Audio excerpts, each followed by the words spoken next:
The project is titled as Sustainable and Equal Opportunities and Equal Educational Opportunities for All, but we all know it as Inclusive Education Project.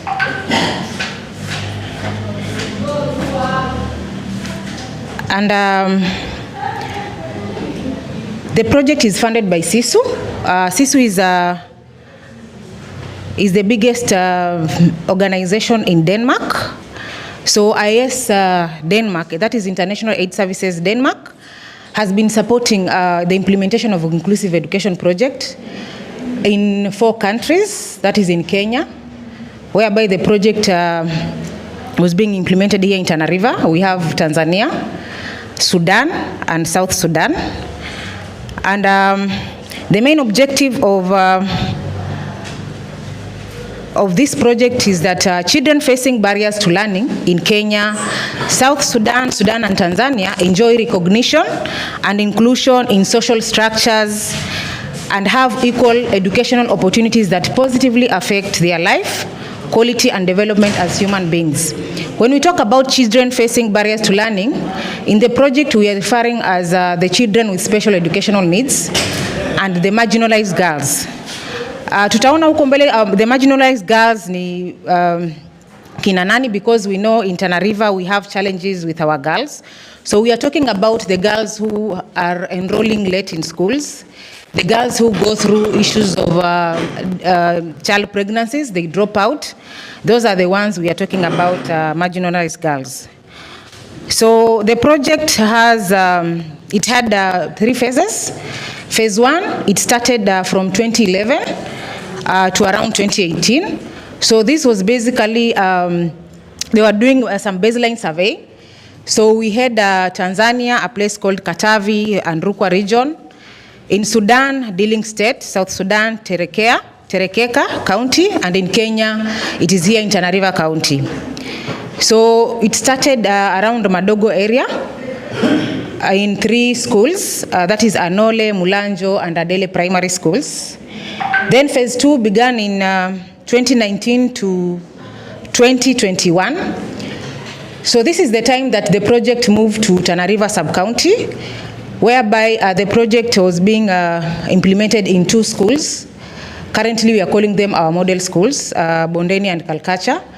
This is where the disability-friendly toilets was put up, construction and renovation of ramps in the whole of the school.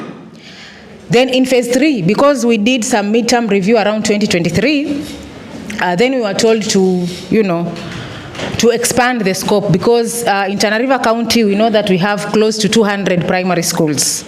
But again, working in 2 schools, sometimes unaona inakupatia few results. So in phase 3, we added, around 2024, we added 8 schools, apart from Bondeni and Kalkacha. That is Wenje, Fanjua, Gafuru, which is in Galole South Zone. Then we have Kone, Laza, which is in Chewani Ward, which is in Galole Central. And then we added Chewani, Laini, and Bahati. So those are 8 schools. So the project was, it was spearheaded by IS Kenya until last year, 2025, whereby it transitioned to now Free Pentecostal Fellowship in Kenya up to date. So these are the, of course, I talked about the project objectives. The project is divided in 2 components. We have one component which focuses on issues of advocacy. This is whereby we talk about issues of policy implementation and the likes. Of course, policy that touches on children with special educational needs and CWDs.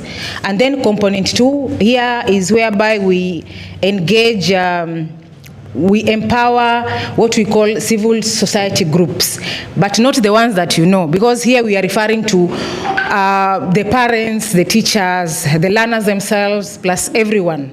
They are in that category. Taking role in terms of promoting inclusion in our schools and also in the society. In the Inclusive Education Project, we were working with alongside 3 pillars. We have the advocacy, then capacity building, and then strategic delivery, service delivery. In the advocacy pillar, we were working with key decision makers in the inclusive education sector, collaborating with both the national and county government. For example, we were working closely, we were members of the Elimu Yetu Coalition. We all know Elimu Yetu Coalition in terms of issues of education in our country. So in terms of advocacy, advocacy you have to get, lazima mkuwe wengi so that munaweza sikizwa. So we are working closely with Elimu Yetu Coalition to influence issues.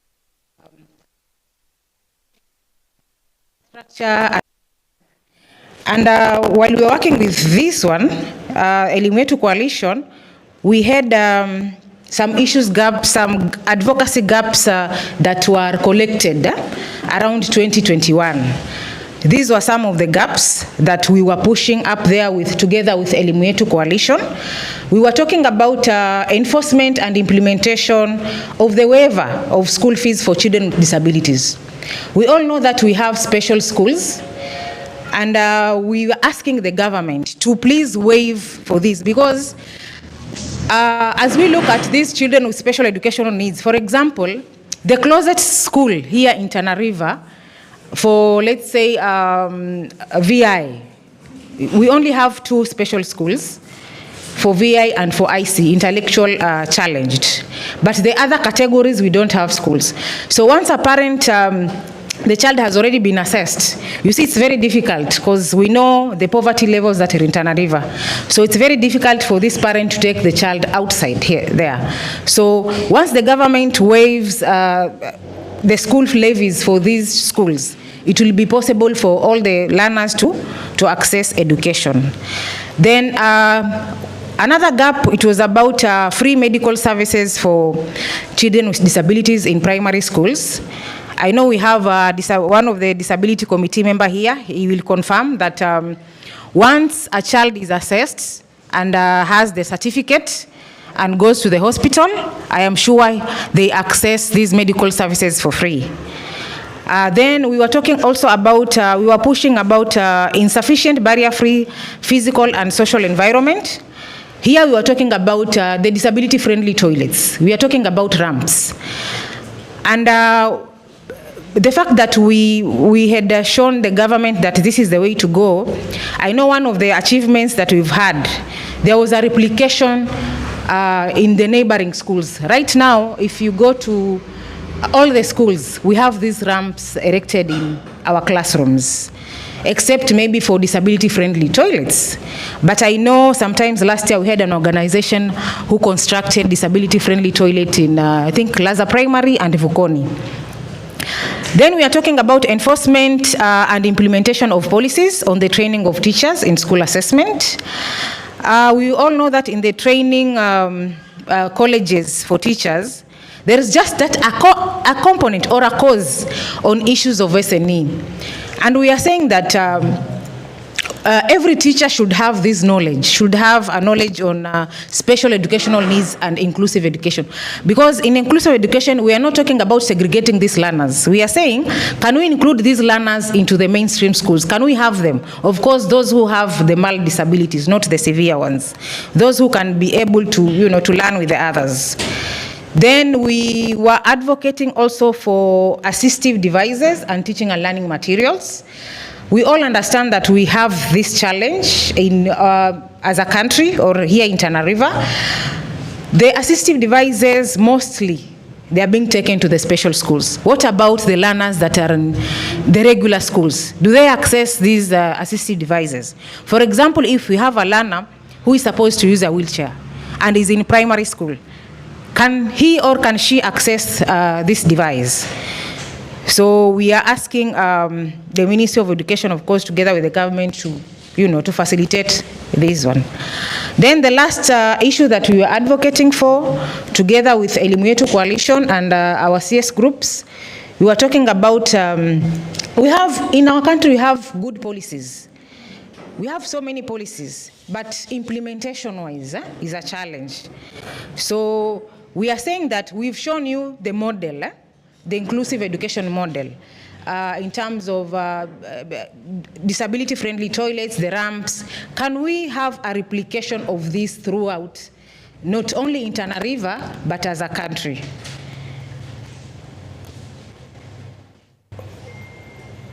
Yeah, so that is the advocacy part. So for capacity building, we've trained a lot of groups. I said we are working with different groups, of course, stakeholders and also the community. We're working with parents and caregivers. We've trained almost over 100 teachers on issues of inclusive education pedagogies, because we know that it's not all the teachers who understand. For example, if not all the learners have the same capabilities or capacities. Sometimes you may have a learner who have, let's say, mild visual impairment. So how will this teacher know that huyu mtoto anafaa kuwekwa mbele? So we've trained over 100 teachers on inclusive education pedagogies, and also issues of identification or assessment. How will they identify in a classroom of, let's say, 40 children or 40 learners? How will they identify that this particular learner has a need or has a special need? So we've trained them in terms of identification and also assessment. Just when you talk about assessment, what hospitali watakwambia, no, that is not assessment. But for us, we are saying it's just screening in terms of education. Then after the teachers screen these learners, then they are being referred to either maybe the hospital or the like. So we are working very closely with the IAC officer. Siku hizi nasikia wanaitwa curriculum support officers in charge of SNE. So we trained teachers, learners. In the 10 schools, we have 2 clubs per school. That is how we have 1 club for the inclusive education, that is for the children with special educational needs, and the other club for the ones that we call marginalized girls, for the girls. So we have those are 2 times 10, 20 clubs. We've also trained the parents and the caregivers of these children on issues of child protection, issues of child rights. We've also trained them on, because the project is not going to be here forever, on issues of VSLA, financial management skills, so that they can have their own IGA to take care of these learners. So we call these groups family support groups. We have around 10 family support groups. We have also trained, last year we engaged with this community health promoters, because these people are in the villages and they interact with communities. So they also have that capacity of identifying once a child is born, they can know huyu mtoto pengine akona shida. Can we refer this child to ninio, maybe for further medication and the like. And we have the 3rd pillar is on service, strategic service delivery. In the strategic service delivery, here is where we did rehabilitation of school structure. From up there, Anole, those sides, we constructed disability-friendly toilets. We also had, we put a center, a IAC center that was to be used, disability-friendly toilets, and also rehabilitation and renovation of ramps. We've also done in Kalkacha and Bondeni, and sometimes back in 2024, those toilets, they sank because of ile flood ilikuwa. But currently, as FPFK, we are, ni vile hazijaisha, but we have constructed those toilets. Before we, I think, close out, we will be handing over the toilets to the school. So those are the, yeah. There is something else. We've also provided assistive devices to the IAC center. We've supported in renovation. Nafikiri ukipita pale the IAC center, how many knows where the IAC center is? Where the office of NSPWD mahali wanakaa hapo. Mnaweza ona hapo tumeweka branding. Yeah? So at that time, IAS renovated and also equipped that center. So the target group, we have the primary, of course, the primary target group is the children with special educational needs, the girl child. Those are the primary targets. Then the secondary target group, we have the moral duty bearers and the formal duty bearers. For the moral duty bearers, we're talking about the parents, the caregivers, the teachers, the school leadership, the BOMs. Of course, we have worked with the BOMs. We cannot overlook the religious leaders because these are key. When these communities or parents are hiding watoto wao wakiwa wanawaficha because of disability, because it's either you are a Muslim or you are a Christian. So ukienda huko unapatana na mafundisho ya religious leaders. We have the CSOs, CBOs and Organization for People with Disabilities, and of course other NGOs. Then we are talking about the formal duty bearers. Here we are talking about the government. So we've been working closely with the Ministry of Education, of course the Ministry of Interior, and we have the local decision makers. You know, you can't overlook the ones who are local community. We have the gatekeepers, so ukiingia lazima waone. So, and also we've worked with the county government and also at the national level. Yes. Mpaka hapo nimeongea sana. Are we together? Ama nimewapoteza? Tuko pamoja, niwache mpumue. Yes. So that is us, inclusive education.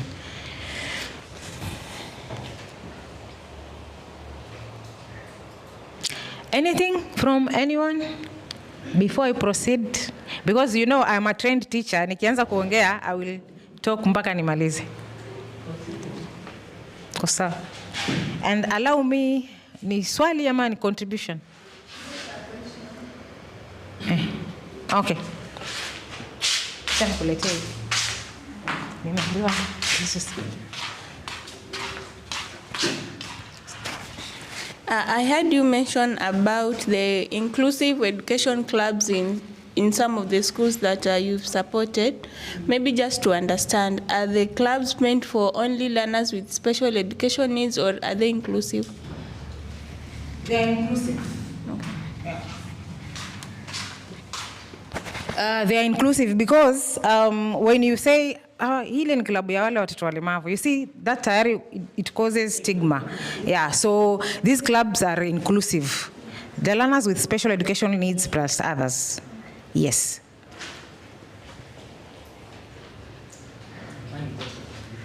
Yes. Well, if I'm not wrong, you even promoted the talents of our learners by trying to engage them with this aspect of traditional and cultural activities in our schools. Yes. And also went further ahead in coming up with virtual meetings, virtual trainings among the project schools. Thank you. Mr. Garise ameenda ahead akatuambia some of the achievements. Of course, those are some of the key lessons that we've learned, because we had, as a project, we did have a quarterly meeting for all the teachers, the head teachers, so they share. Uwe unafanya nini hapo, unafanya nini hapo. So in that sharing, we found out that some of these learners actually, learners with special educational needs are members of the cabinet in schools, and some of the schools walikuwa bado they have not included them, so they were not forced really, but they learned from other schools, so they wao pia in their schools wamewa engage in the, you know, in the cabinet, kama ni president ama ni class prefect, but whatever. So I want to go direct to achievements, some of our achievements. Of course nikikaa hapa tunaweza kaa mpaka jioni tukiongea tu some of the achievements. Renovation and equipping the assessment center. I talked about that. I want to talk about yes? Somebody? Yes. Sitaki kusahau kwamba licha hayo yote pia umesaidia walemavu generally Kwa mfano wakati tuko na UN Days mlikuwa mnachangia. So hivyo generally kwa upande wa walemavu you have done not only those but some others which you have forgotten. Nawapatia wasichana vile vifaa ili wakipanda kwa mwezi wanaweza kujizuia. So such things in part of the work you have done for us. Yes, thank you very much, Madam Balo. Nilikuwa nakuja hapo. We've strengthened coalitions' ability to advocate for inclusive education. As I mentioned earlier, we are working currently also with education coalitions, Elimu Yetu Coalition. And here in Tana River, we have members for Elimu Yetu Coalition. That includes the Tana River Civil Society, whereby we had trained, capacity build them on issues of advocacy. So they were very key people in the project advocating for issues of policy implementation, touching on children with disabilities and of course special educational needs. I want to talk about this bullet 3, influence county level action plans on inclusive education, that is allocation of PWD funds and PWD board. Do you know that EO3, it's because of the inclusive education project that currently in the budget for county government, we have an allocation for PWDs. It's because of the inclusive education project. Because at that time we were working with 2 CS groups, that is Trika and the other one Yakina Saidi, whereby we had a serial trainings with this group to make sure they advocate for PWDs. And that is where we have the county government will allocate funds for PWD. I know in previous year, 2024, I think 2025, walikuwa wameka a budget of 15 million, but don't ask me about the implementation of that money. For last year, I think waliwekewa 25 million. Hiyo ni maswali yenye hamtauliza hapa tafadhalini. I don't know about the implementation of that funds, but it is through the inclusive education achievements that currently we have a PWD board, and the PWD board is headed by Madam Balo here, who is the chairperson. All thanks to the inclusive education project. I've talked about we've empowered the parents and caregivers on different issues to become advocacy champions. Teachers' competency in schools, over 100 teachers, we've trained them. We are talking about awareness on disability inclusion in all the areas that we are working in. We've empowered the girls, the marginalized girls, to speak out, and also children with special educational needs. We've had different activities with them doing outreach programs within the community and also in the neighboring schools, talking about issues of stigma, tusitenge hawa watoto tuko na wao in our midst. We also have the local networks in the new 8 schools, because previously we only had one IE network which was based here at the county level. But when we added the 8 schools, we said that it is also good to have the local networks in the 8 areas. So in the 8 areas, we have local IE networks that comprises of different groups within the community. We have CBOs, we have women groups, we have organization for people with disabilities in those groups, we have BOMs in those groups. So currently they are assisting the school and also the community on issues of creation of awareness, on issues of disability inclusion and the likes. Yeah, I've talked about strengthening of IE networks, improved accessibility for children with disabilities. That is the disability-friendly toilets. We've also strengthened community participation in schools. Currently, hata sasa hivi ukienda kwa mashule unakuta kwa hiyo nini yenye wameka hiyo chat, lazima kuna either a BOM or a teacher in charge of SNE. Tunaweza tunapanda Laza Primary. Ukienda hapo ukiangalia kwa nini ya mwalimu unaona there is a parent who is in charge of SNE. There is also a teacher who is in charge of SNE learners.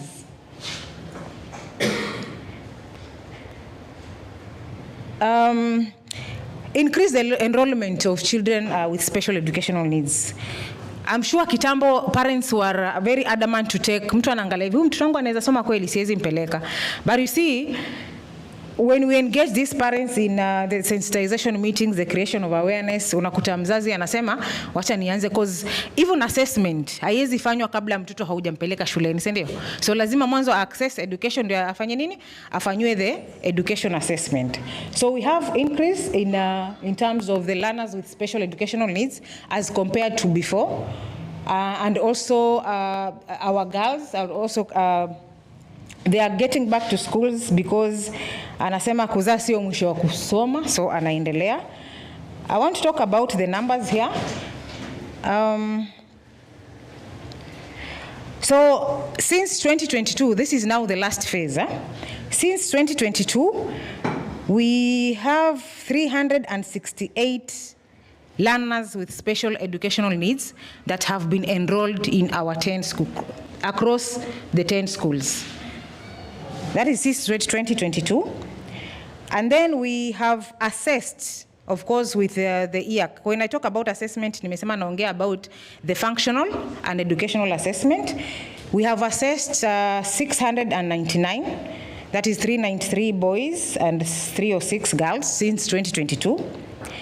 And then we are talking about the girls that were able to, to enroll back to schools. Around 159 marginalized girls have enrolled back to schools. I've talked about increased community awareness, renovation, capacity building. And in the 2 schools, that is Bondeni and Calcutta, we've supported the 2 groups in different aspects. In terms of seed capital, giving them IGA. I know Calcutta walikuwa na mradi wa maji. And then Bondeni, previously we've supported them with goats. And also in 2024, they're also doing VSLA. So through their own efforts, waliweza pia kuwa na shamba na wakalima, wakavuna. So currently they have some monies in their account. So they are not waiting for the project or the organization to go and rescue them. Wenyewe tayari wamechukua initiative to also take care of their children. And I know before the end of this project, we are also going to support 3 more groups with different aspects that they requested for, so that as we transit to other, let's say other areas, or as we transit the project activities, we are phasing over to Tana River Civil Society. They'll be able to take care of their children, and also the CSO will be able to follow up on these projects that we have ventured in with the 3 groups that we'll be supporting.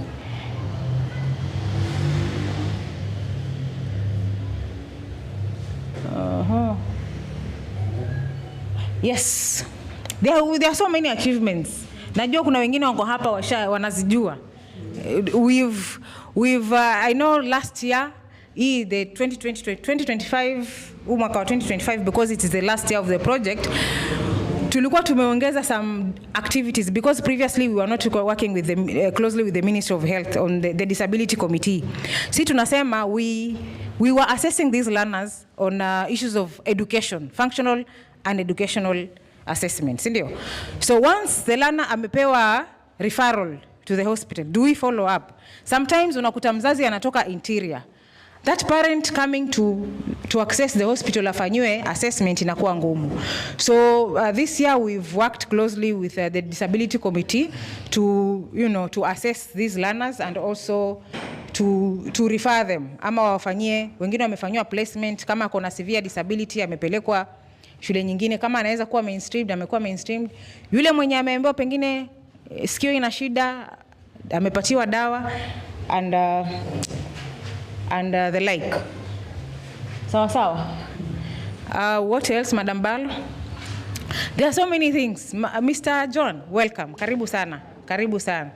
Hata wakati tulipokuwa na ule ukame mkali sana. Yes. Muliwa support zile families ambazo zilikuwa zina wale watoto walemavu. Mmewa support na chakula. And that was very good according to us. Tumeona mmefanya jambo la maana. Pia jambo kubwa ambalo mpaka sasa tunaweza kulifanya, umetufundisha how to lobby.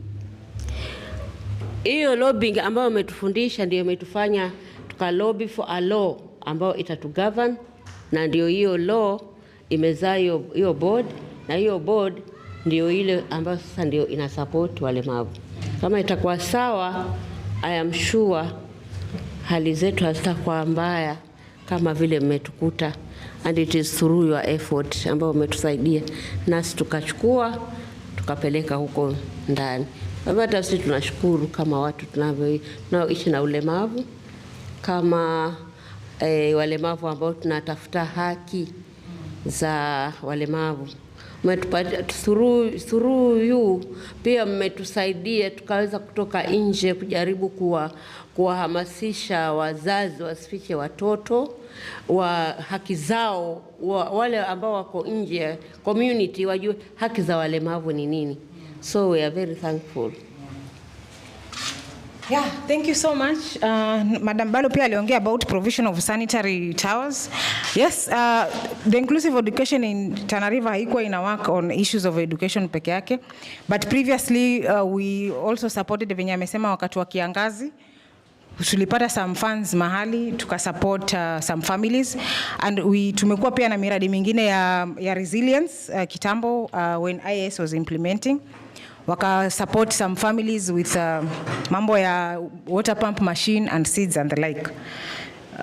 Of course wakiwa wamesupportiwa hivyo, pia wao wanafanya nini? Wana make sure that children with special education needs wanapata mahitaji yao, for example kama ni clothing, books and the likes.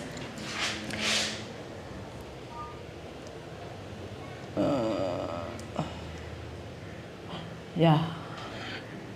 Najua sitamaliza achievements zote, but I also want to acknowledge that we've also worked closely with the children office. Unajua masuala ya watoto huwezi yaongelea peke yako, lazima dini ya watoto wakuwe hapo. So wao ndio wamekuwa wakitusaidia kwa hawa watoto wetu, training them, mentoring them on issues of child rights and the like. So we've worked very closely with the office, and also in terms of talents.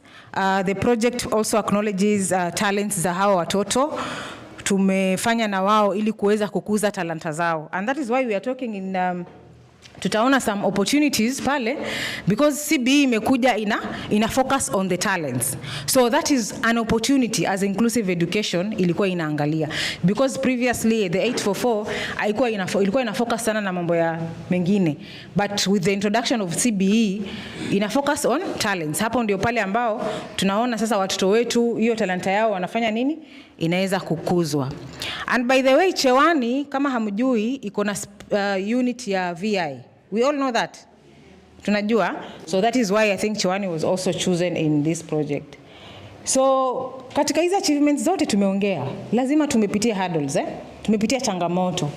Na changamoto moja na kubwa nafikiri ni hiyo ya venye Madam Balo amesema, we've trained them on issues of lobbying, they lobbied, and it is through the Inclusive Education Project ndio walianza kutengeneza the Disability Act at that time, na wakakuwa na hiyo board na wakaekewa hiyo pesa.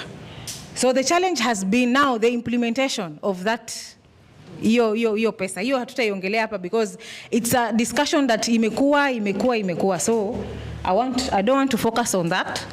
But also one of the challenges we have faced in our project is about transfers za walimu.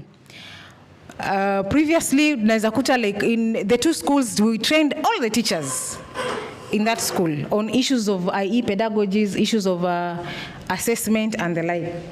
But now issue inakuja sasa zile walimu wamefanya nini? Wamekuwa transferred. Now sasa unaanza now from zero, because now you understand now our learners tena hawatapata usaidizi katika hizo shule. So we've had those challenges. I think we've had discussions with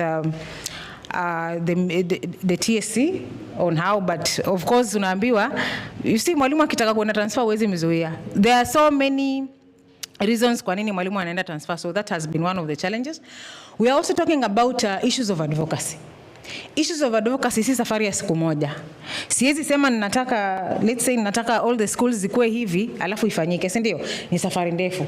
So it needs a lot of resources, and also it takes time or long to be seen.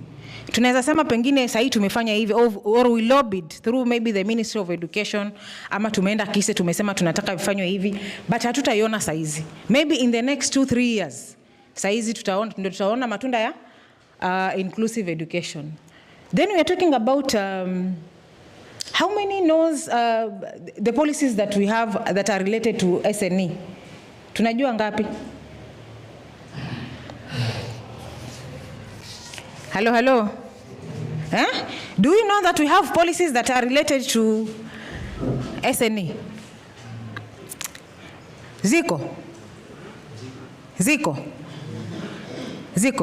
Ministry of Education. Moja tutajieni, moja ni gani? Moja.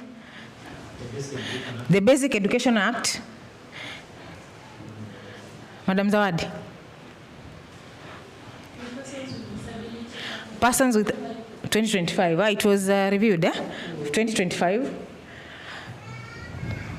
Mr. John. The Constitution of Kenya. The Constitution? Okay. So the ones in Yaswa ina target the SNE. Tunasema there is that target. Kuna ile ninio.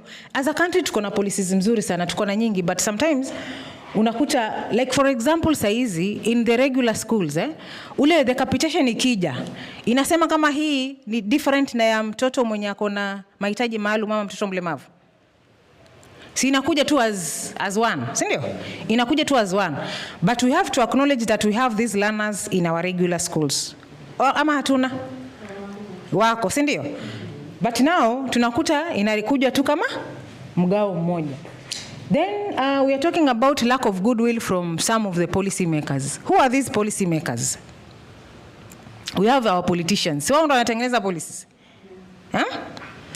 Sometimes pengine utakuwa unataka kitu huko ama unasema I've had some challenges, of course not the Inclusive Education Project but another project. Watu walikuwa wanasema if you want to engage hao wabunge wetu wa hapa usiwaeke hapa Hola. Si ni kweli? Ama mshaitoboa kuwaeka hapa Hola na mikutano?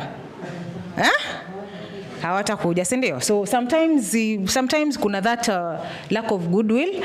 And then we are talking about assistive devices, teaching and learning materials, especially in regular schools. For learners wale wako na low vision impairment, prints zao zinakuwa kubwa, si ndio? Are those learning materials provided in those schools ama walimu wanajitengenezea? Mr. Garise, confirm.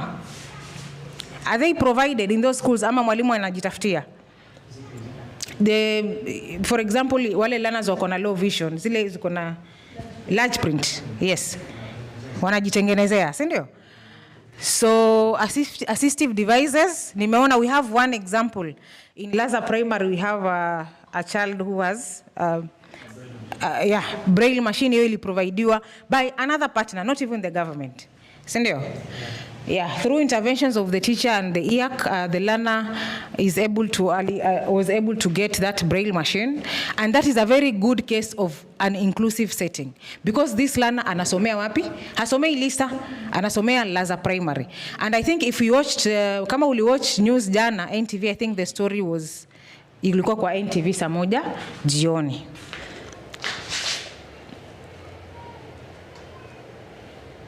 Those gaps niliongea. And then, in Tana River, we have these two disasters. We can't overlook this. Hata kama tutakuwa tunafanya miradi huku, tunafanya miradi yenye haihusiki na this ninio, but we cannot also overlook this. We know in Tana River kuna time ya kiangazi na kuna time ya mvua. So we have people with disabilities and learners with disabilities wenye wanakuwa affected. How do we again come in and support? Najua kumekuwa na hizi meetings nyingi ya mambo ya drought nini, partners mnaulizwa mko na nini, but sometimes also our hands are tied. Unakuta hauna funds, sasa unakuta una support aje. I think maybe it's a challenge also to other partners who are here. If you are not focusing on these things, just set aside, because hiyo ni changamoto. Tunafanya huku kazi, wale our project beneficiaries wanakuwa affected. How do we come in and support our project beneficiaries in this? So on the other side, this is a teacher who was trained on issues of functional educational assessment. Anafanya assessment, na kwa assessment I think unahitaji, umesema ni baba ama ni mama? Both parents. Mama sana zaidi, si ndio? Maana mama ndio anajua sana. And then hii side nyingine we have a local network from this is Laini Primary. Tunaona this is a person with disability, si ndio? Yeah, pia at least tunamfanya nini? Amekuwa included katika the local network. Yes, that is end of my presentation.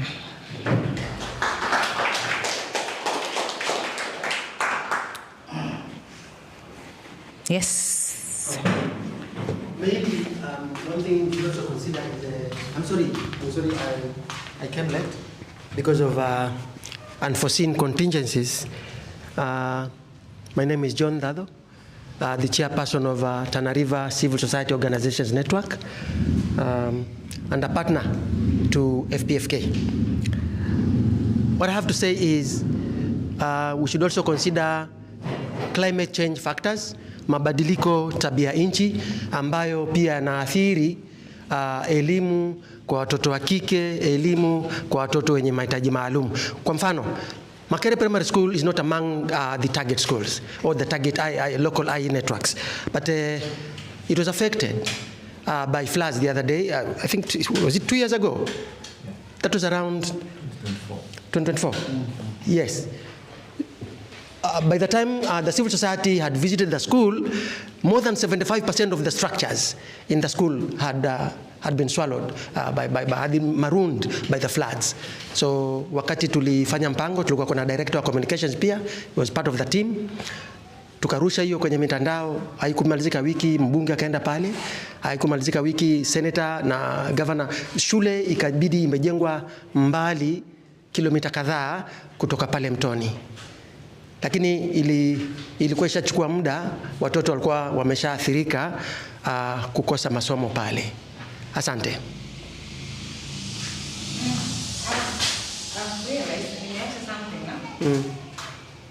Just some few lessons learned. We are talking about involvement of all stakeholders. Once a project ikiwa mahali, during the project inception, if we involve all the stakeholders, utapata some positive achievement of the project. And also involvement and participation. You know, sometimes we just want to let the project beneficiary to participate, but you involve them throughout, from inception mpaka mwisho. That is also a key lessons learned. And for us, collaboration has worked well. We've collaborated with everyone, the target group, and we are talking about evidence-based. When we are talking about issues of disability in Tana River, yes, we've had challenges, but you see, with advocacy, if you don't have evidence, hakuna mahali unaweza move.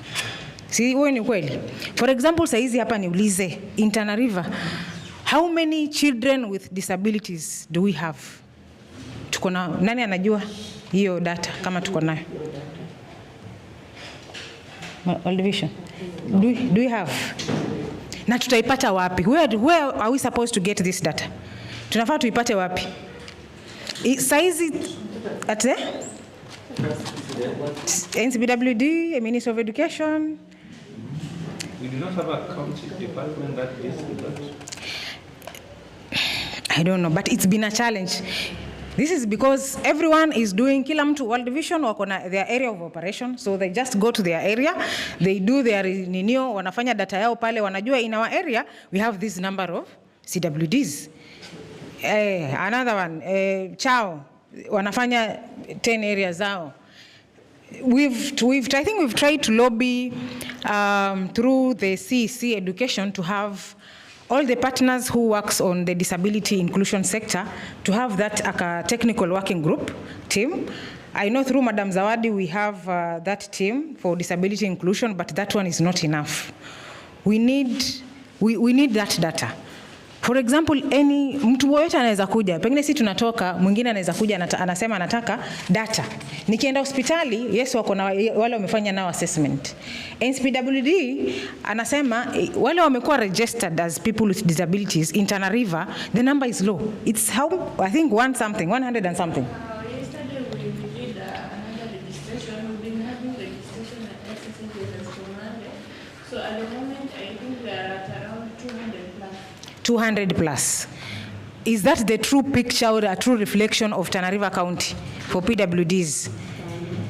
So as we work uko kwa our areas, do we also, tunasambaza ujumbe ya kwamba yes we do, tunafanya inclusive education, tunawassess, but pia tunawaambia yes tunawassess kama mtoto amekuwa confirmed from the health ya kwamba ako na ulemavu anafaa kufanya nini? Kuregister, because kuna benefits in having that certificate.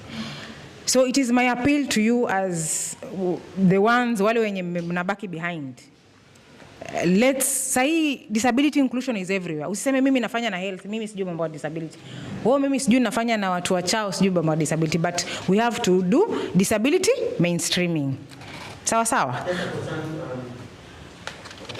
Yes. The 200 that is it the whole county or Tana River sub-county? Tana River County. And the data comprises of both children, youth, and adults. Those who have been registered with the National Council. Okay. Yeah. So hapo tuko na kazi. As we move huko, please tuambie wafanye registration. Sawa sawa? Yes.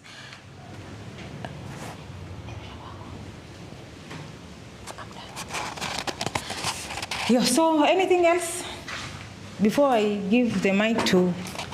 So that is, in a nutshell, that is us.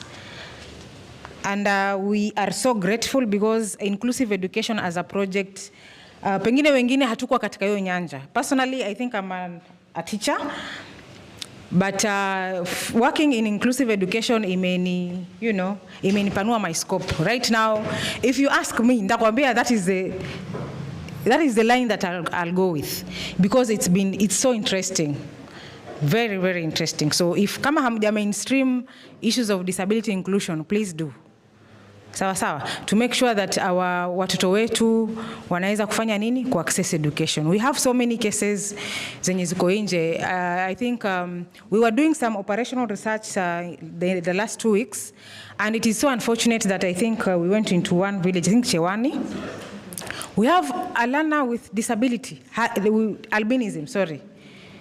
A girl, she's still at home, grade 10. Ako nyumbani. Hajaenda shule because of wazazi hawawezi kumlipia school fees. So hiyo ni changamoto. School fees, bursary, scholarship, nimesikia juzi kulikuwa na scholarship. I don't know. Huyo msichana ni mrembo sana. Tutaacha wasichana wetu wapotee because wazazi hawawezi kuwapeleka shule. So msichana atakaa nyumbani, at the end of the day atafanya nini? Atafanya nini? Hivyo, ataolewa. So you see, that is a special need child. Huyo ni mtu mwenye, trust me, na amepata nafikiri Likoni school. Very bright child, but unfortunately she's at home. So let's support our learners with disabilities, tuone kama wanapata haki yao ya elimu. Yes, thank you very much. I want to invite Miriam. Yeah. Thank you. Mimi hata nimepata hiyo kesi. So nasema juzi tukiwa tunafanya research ndio we came across that one. Yeah, and I think Chewani we had an application for scholarships for grade 9 students who are transitioning to grade 10, full scholarships. And I don't remember having such a learner during the interviews because I was with Mr. Garise. Opportunities, and some of our parents, they just sit back, wait maybe for us to go to the ground. I think the parents have a role to play as well. Yeah. And in fact, the leader for persons with albinism comes from Chewani. the chair for persons with albinism comes from the same village, Chewani. And they never showed up during those shortlisting ama interviews. Yeah. Ametoka Chewani. And I remember the person that we picked during those interviews is a girl from Tana Delta. Okay, she was a girl with disabilities, but she was not from a needy family. Hatukuwa na msichana mwenye tunaweza mchukua, and we were asked to pick a girl and a boy. So ni opportunity ilienda kwa mtu hata hakuwa na deserve sana. Na alipita, nasikia alipata around 350 something, which is very sad. Yeah.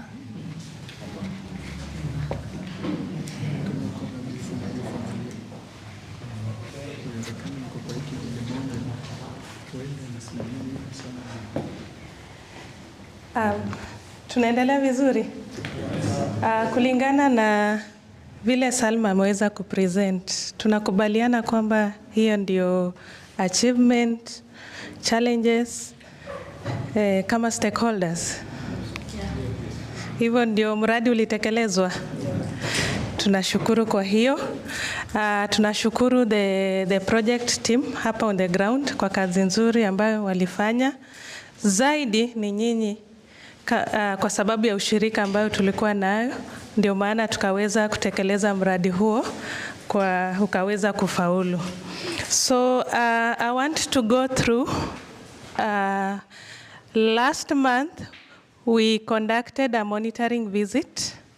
One was conducted by our donor, IS Denmark. And then the second one was conducted by FPFK management. These two monitoring reports, they informed the exit activities and also the exit strategy. So the exit activities we were able to conduct, I believe we have done all the activities from last month and this month. And later today we are going through, after implementation of those activities, we are going to give you an exit strategy as we hand over the project to the IE network. And the IE network will still work with you so that we have a smooth transition and to sustain the gains that the project has achieved for the last 10 years. Sio ni sawa sawa? So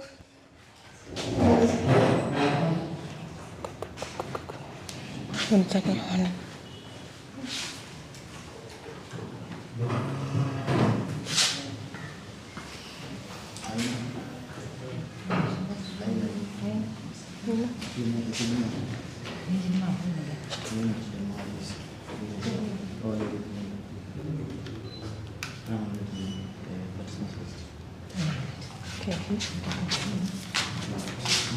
Tanisaidia tu kuscroll.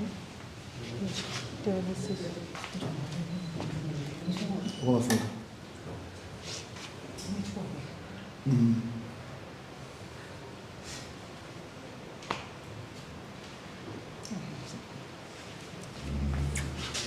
Unafanya kwa tunavyo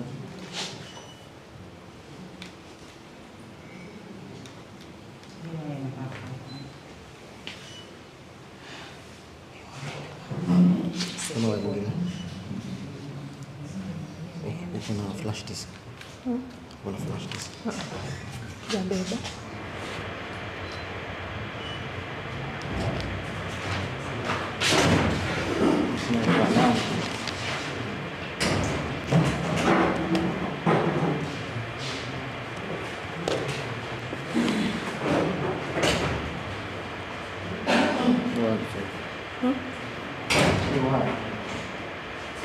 Just the mic phone.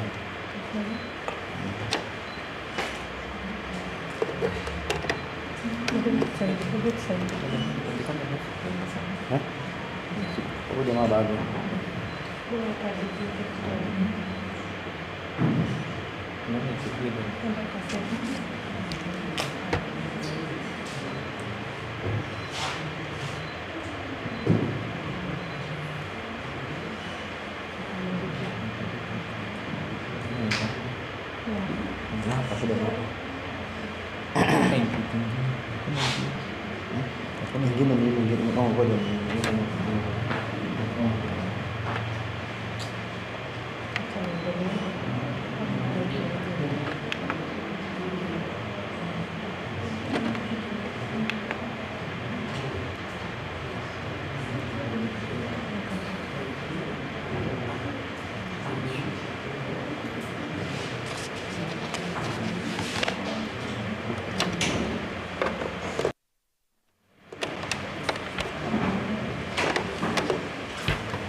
Very good.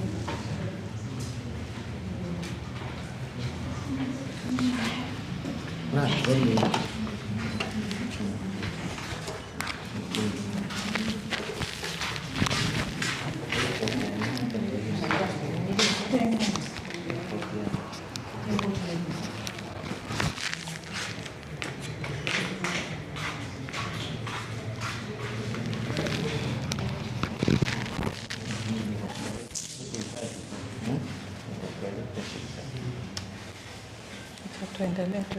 Ndio zime mwanzo. Zima hiyo project.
that we will like to share with you the findings.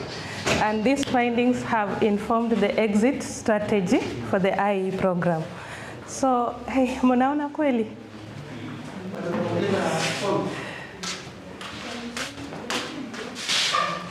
So this one was done by FPFK. Now we collected the data from different people. It is a summary of the different target groups. They were able to provide us with this information.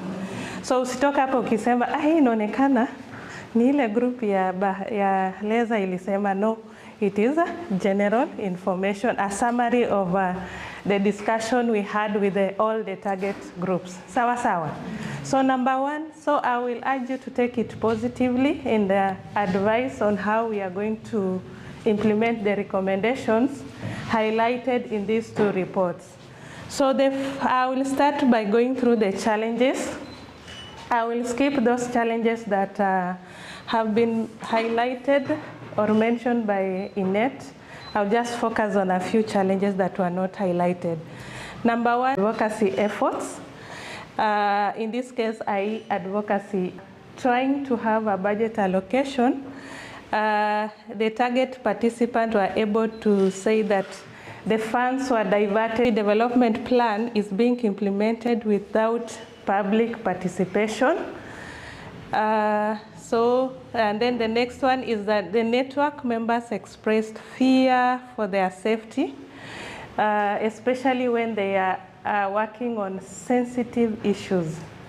And today we want to help the team, so because they are going in fully, how we can address this issue. Then there was data gaps. We have just discussed on that. It was noted. We need to see how we get data, the right data, so that as we design our projects, as we design our intervention, we are able to reach out to all the SEN and marginalized girls in the communities. Then we have household barriers. Sorry.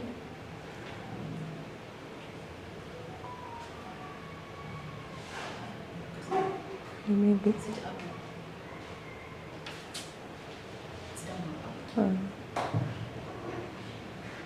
Chini. Very good.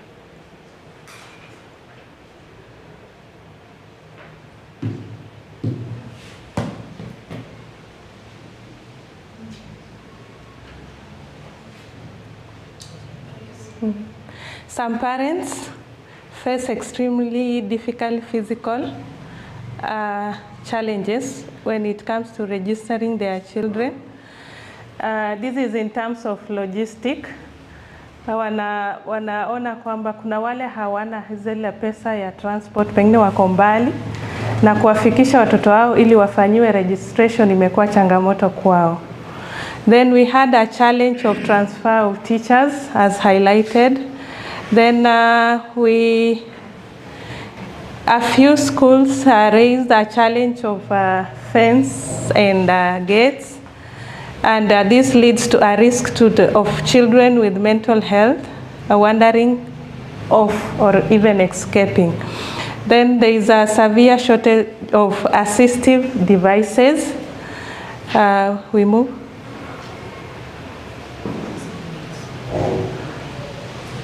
Few classrooms. It is a challenge across all the schools we noted. Then we have while parents are being trained to own the project, there is a fear of return to, who to turn to when we exit. That was also expressed during our meetings with especially the support groups. Then there was a challenge arising from conflicts between children with different types of needs within the schools and the other children. Many parents and community members are still unaware of the local networks. At that local level, they are not aware of the local network so that they can be able to share any issue related to IE so that it can be addressed. Then most community members, especially in the interior, are still hiding the SEN, and there was a need to do more sensitization, especially in the and some will still come from you today. One of them is institutionalization or institutional strengthening, bringing new leaders. Ya kwamba wale ambao wako wamekaa sana and there is need to reshuffle or bring in and have a new leadership in place. So we shall discuss, we shall have a discussion to see whether that is possible. Then the IE network to monitor the inclusive education budget and implement whistleblowing to prevent misappropriation of funds. There was a suggestion that we need to have a whistle blowing system within the network for your own safety and also to report any issue related to misappropriation of funds. Then strategic partnership and collaboration with human rights organizations.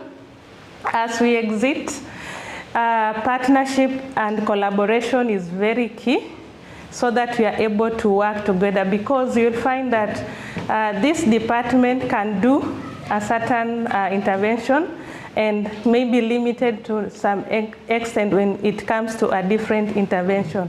So working together with other organizations, other stakeholders who have maybe budget allocations when it comes to IE is going to be vital as FPFK exits. So that was one of the recommendations, and we are happy that all stakeholders are here, and they will be able to work with the Tana River network to see how we can implement continue with what the Inclusive Education Program has been able to do. Then provide the machines to schools, then build more accessible classroom and specialize sporting facilities in the schools. We can see how we can work together to identify those schools that require such equipment and see how they can benefit from different organizations who are able to provide these machines. Then decentralize assessment by bringing medical assessment team closer to the community in order to address maybe the challenge, the logistical challenge and mobility challenge that was highlighted by parents of the SEN. Then economic support through expanding scholarships, cash transfer, and dignity kits. There was a recommendation that we need also to continue supporting the schools with such initiatives. Then ensure children have access to hospital referrals and necessary assistive devices. Then for the parents,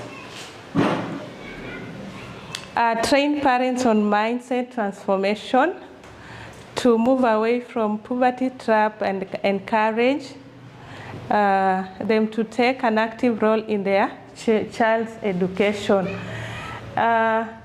In the interior, they noted that bado wazazi wako na hiyo mentality ya kwamba ninahitaji usaidizi. So we need to sensitize them to understand that the education of their children is their sole responsibility. Hao ndio wa kwanza kufanya nini? Kuitekeleza.